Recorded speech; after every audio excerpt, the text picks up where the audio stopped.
আৰু দিলু আৰু এটা ডাম্পাৰ বেপাৰী সাংবাদিকতাৰ কোনো গুণ চৰিত্ৰ একো নাই হোজাইত গৈ সুধিব গোটেই ঘৰখনকে মাটি দালাল বুলিয়ে জানে চক দিলুৱাৰ বোলাজনৰ ককায়েক এজন এষ্টাব্লিছ মাটিৰ দালাল 2021 চনকে তেওঁক গ্ৰেপ্তাৰ কৰা হৈছিল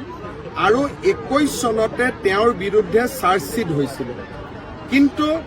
চাৰ্জশ্বিট হোৱাৰ পিছতো তেওঁ স্কুলৰ মাষ্টৰ চৰকাৰে তেওঁক ছাছপেণ্ডো নকৰিলে তাৰমানে তেওঁলোক কিমান শিপাই চৰকাৰৰ তলত সোমাই আছে আৰু দিলু আৰু এটা ডাম্পাৰ বেপাৰী সাংবাদিকতাৰ কোনো গুণ চৰিত্ৰ একো নাই হোজাইত গৈ সুধিব গোটেই ঘৰখনকে মাটি দালাল বুলিয়ে জানে চক দিলুৱাৰ বোলাজনৰ ককায়েক এজন এষ্টাব্লিছ মাটিৰ দালাল 2021 চনকে তেওঁক গ্ৰেপ্তাৰ কৰা হৈছিল আৰু 21 চনতে তেওঁৰ বিৰুদ্ধে চাৰ্জশ্বিট হৈছিল কিন্তু চাৰ্জশ্বিট হোৱাৰ পিছতো তেওঁ স্কুলৰ মাষ্টৰ চৰকাৰে তেওঁক ছাছপেণ্ডো নকৰিলে তাৰমানে তেওঁলোক কিমান শিপাই চৰকাৰৰ তলত সোমাই আছে আৰু দিলু আৰু এটা ডাম্পাৰ বেপাৰী